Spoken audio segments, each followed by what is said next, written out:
Bienvenidos a una clase más de física, en esta ocasión con el profesor Frank Suárez, para la introducción, la interpretación, el desglose de las características de un movimiento parabólico, también llamado tiro oblicuo, o sea, una composición de movimientos, ¿sí? Como el título lo dice. Vamos a ver algunas características y descifrar las ecuaciones, funciones horarias que vamos a utilizar en esta ocasión, ¿sí?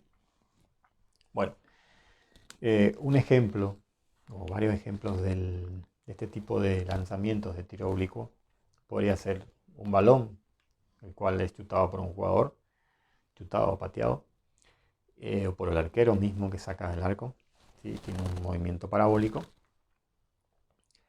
o tiro oblicuo. Después, un lanzamiento de los cañones en la época de guerra, de una bola de acero, ¿sí? También movimiento parabólico, de una flecha con el arco, ¿sí? Movimiento parabólico, de una jabalina, de una piedra, ¿sí? Con un determinado ángulo, también va a describir un movimiento parabólico o tiro oblicuo, ¿sí?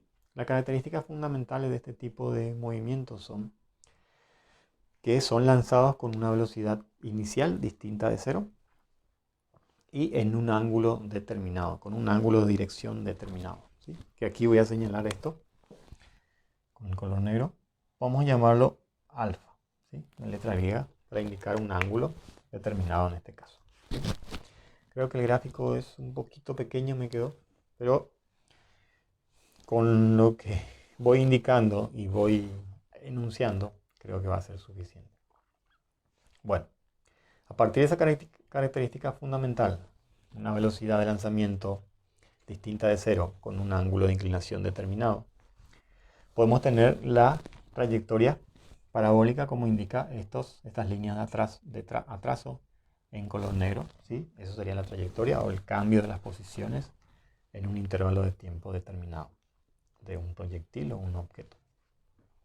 Bueno, tendremos que el objeto llega a una determinada altura máxima, ¿sí? Donde la velocidad es igual a cero por efecto de la gravedad, ¿sí? Que actúa en forma contraria a la velocidad, al vector velocidad. Eso es por un lado. Como tenemos el efecto en ascenso, ¿sí? En subida del efecto de la gravedad, despreciando toda resistencia del aire en la composición, en el sentido horizontal, vamos a decir que, bueno, me adelante un poquito, vamos un retroceso. ¿Por qué decimos que tenemos una composición de movimientos? ¿Sí? Porque a la hora de realizar el lanzamiento, tenemos una proyección o un cambio de posiciones en el eje X con un movimiento rectilíneo uniforme, o sea, sin efecto de aceleración, ¿sí? Y sin resistencia del aire. En el cambio de posiciones, ¿sí? De lanzamiento en tiro oblicuo, en el ascenso, en el eje vertical, y tenemos un movimiento rectilíneo uniformemente variado. ¿Por qué? La velocidad en un determinado punto va disminuyendo por efecto de la gravedad y después va en aumento por el mismo efecto de la aceleración de la gravedad. Entonces es un movimiento rectilíneo uniformemente variado.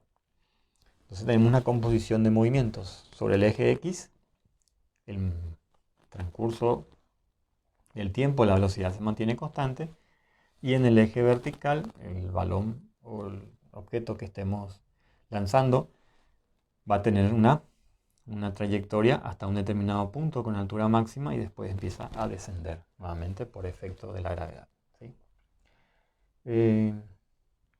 Dentro de este esquema podemos analizar que el mismo tiempo que le tarda desde el lanzamiento al objeto en llegar a la altura máxima es el mismo tiempo que le va a tardar llegar hasta el nivel del lanzamiento en forma de altura, ¿sí? En comparación con la altura, ¿sí? Va a ser la misma velocidad y el mismo tiempo, claro, va a llegar con el mismo tiempo.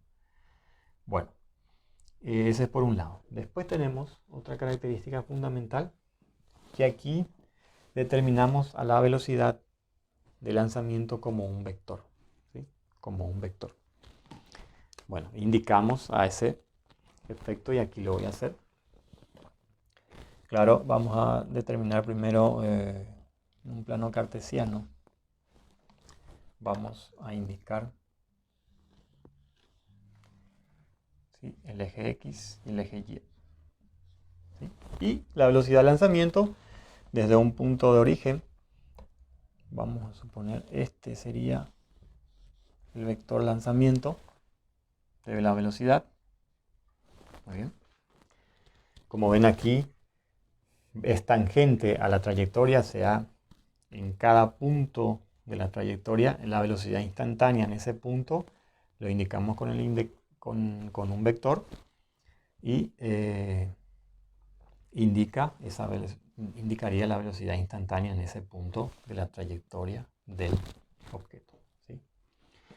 Bueno, aquí lo que tenemos que determinar a partir de este vector de la velocidad, que tiene un punto de origen y un punto final, tiene magnitud, ¿sí?, o módulo, también llamado norma, y también tiene sus componentes. ¿Qué quiere decir esto? Que para el eje X, ¿sí?, tenemos una componente, una partecita de la velocidad inicial sobre el eje X, le vamos a llamar VOX. Y sobre el eje Y también tendríamos la misma situación. Y esto le llamaríamos VOI, velocidad inicial en el eje Y. ¿Sí? Son componentes de este vector velocidad. ¿Sí? Quisiéramos interpretar esto, bueno, diríamos que una parte de la velocidad de lanzamiento está en dirección horizontal y la otra velocidad, otra parte de la velocidad, de la magnitud de la velocidad de lanzamiento está sobre el eje Y, también representados como vectores. Como ven aquí, por referencia, podríamos decir que a mayor inclinación vertical de lanzamiento, la velocidad, la componente va a ser mayor en la vertical. Quiere decir que el balón podría ir mucho más arriba y descender muy cerca de su punto de partida. En cambio, si el lanzamiento, la velocidad inicial, se realizara con una dirección o un ángulo de inclinación más cerrado, quiere decir que esto sería ir más al ras en comparación con el eje X y podríamos tener un lanzamiento, hipotéticamente, un lanzamiento de alcance mayor. ¿Sí? Aquí no hablamos de alcance. Alcance sería la distancia desde el punto de salida hasta el punto de contacto en el eje horizontal. ¿Sí? Qué tan lejos llegó el lanzamiento en forma vertical, en forma horizontal. Se llama alcance. Vamos a ver después en cómo detectamos, cómo logramos encontrar este valor. ¿Sí? Bueno, aquí yo indiqué, para que no quede sin señalar, en un punto determinado la trayectoria del vector velocidad, ¿sí? No es más velocidad inicial. Tiene sus componentes nuevamente, como estoy hablando ahí, en Vx y en Vi. En este punto, aquí hay otro vector, ¿sí?, que me indica la velocidad en otro punto de la trayectoria. Claro, en otro determinado tiempo, donde la Vx sigue siendo horizontal, como aquí, y la vertical, la componente Vi, ya es en dirección hacia abajo, ¿sí?, y aquí hacia arriba. Como ven, esto por efecto de la gravedad llega hasta un punto cero y después empieza a descender o empieza a aumentar la velocidad nuevamente. Bueno, en función a todas estas señalizaciones de los vectores de velocidad, ¿sí?, podemos definir también, dentro del esquema puedo escribir que la velocidad de lanzamiento en X siempre será Vx, ¿sí?, en todo el transcurrir de la trayectoria. ¿Sí? Esto tendría que ser constante. ¿Sí? Constante. Por eso decimos que es un movimiento rectilíneo uniforme en forma horizontal. Bueno, a partir de esto, ¿sí?, también podemos determinar en cualquier punto de la trayectoria, podemos obtener el espacio recorrido, ¿sí?, S, en función al eje X horizontal, ¿sí?, una posición, y al eje Y en forma vertical. ¿Sí? Aquí suponiendo un valor en el eje X, vamos a suponer que alcanzó ya un recorrido en forma horizontal de 10 metros y en forma vertical podría ser 12 metros de altura, ¿sí?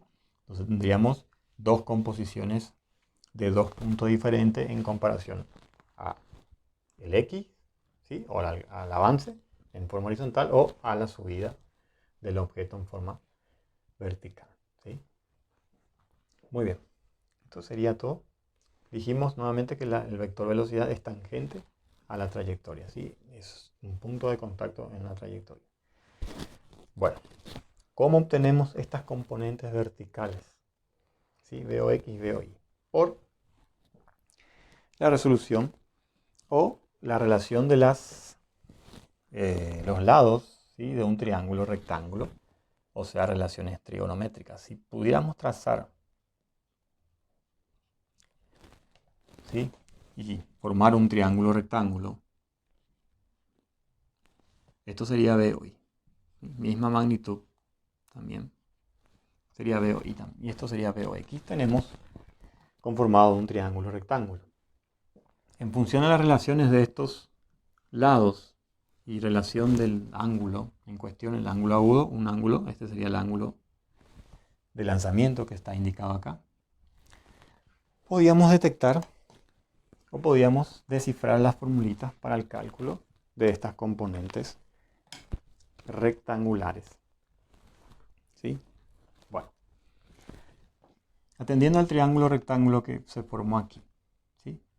La función seno trigonométrica del ángulo alfa dice que el cateto opuesto, ¿sí?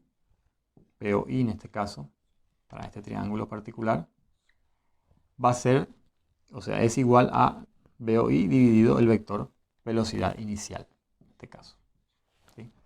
Ahí tendríamos la primera relación trigonométrica para un triángulo rectángulo. Bueno, lo que quiero yo calcular estaría interesado en calcular la componente VOI. Entonces podríamos hacer un despeje matemático y esta magnitud, que es el vector velocidad inicial, va a pasar a multiplicar. Entonces quedaría velocidad inicial por la función seno del ángulo agudo. Ángulo agudo menor que 90 grados. Y esto sería igual a VOI. ¿Sí? Ahí podríamos obtener ya una formulita para el cálculo de la primera componente. Ahora para la segunda componente, veo en X, velocidad inicial en X, por la función trigonométrica coseno del ángulo agudo, alfa, decimos que hay una relación matemática, o trigonométrica, perdón, entre el cateto adyacente, el que está próximo a este ángulo, VOX se llama, aquí en este triángulo, dividido la hipotenusa. Hay que recordar que este es el vector hipotenusa, ¿sí? Que se refiere a la velocidad inicial. Bueno, ahí sí. Entonces, como estoy interesado en calcular este numerador, en este caso, velocidad inicial en X, realizando un despeje matemático, tendría que la velocidad inicial multiplicaría con la función trigonométrica de coseno del ángulo agudo conocido, o sea, el ángulo de lanzamiento, que esto sería igual a VOX. ¿Sí? Entonces, de esta forma podemos descifrar o llegar a la formulita para calcular la componente de la velocidad inicial en Y y en X. ¿Sí? Bueno, para completar, otras formulitas que vamos a utilizar aquí.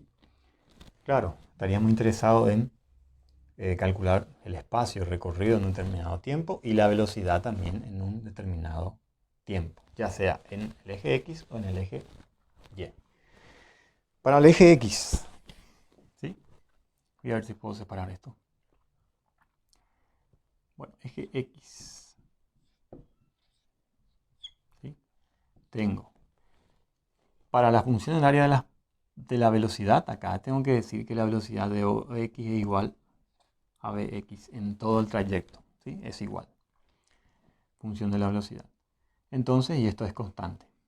Para el espacio recorrido, S, espacio recorrido en X, la horizontal, va a ser igual a, como es un movimiento rectilíneo uniforme, va a quedar igual a Bx, velocidad por tiempo. ¿Sí? O Box podría ser también aquí. Vamos a dejarlo como Box. Box por tiempo.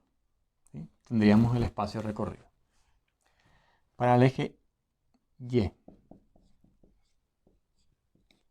¿sí? Como se trata de un movimiento rectilíneo uniformemente variado, la velocidad, ¿sí? en Y, en la vertical, estará dada por la velocidad inicial en el eje Y, ¿sí? menos gravedad por tiempo.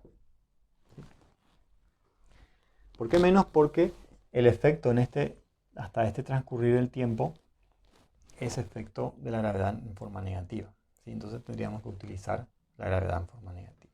Entonces la velocidad en el transcurso de la trayectoria en la vertical está dada por esta ecuación. Y el espacio, ¿sí? en Y, o la posición en la vertical, estaría dada por, bueno, la función de segundo grado que ya conocen.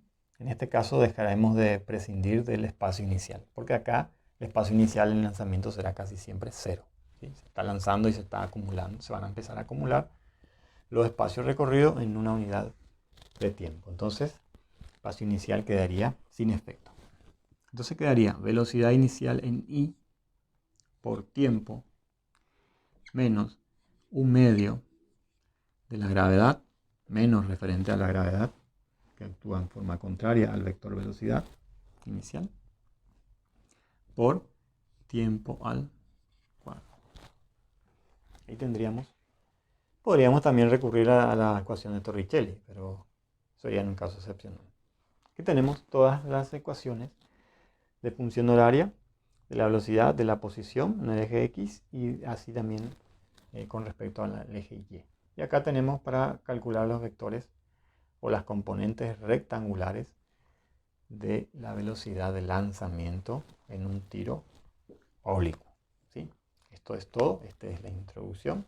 Después veremos en otro siguiente apartado un ejercicio de aplicación, ¿sí? Donde vamos a utilizar todas estas pequeñas formulitas. ¿Sí? Muchas gracias por su atención. Hasta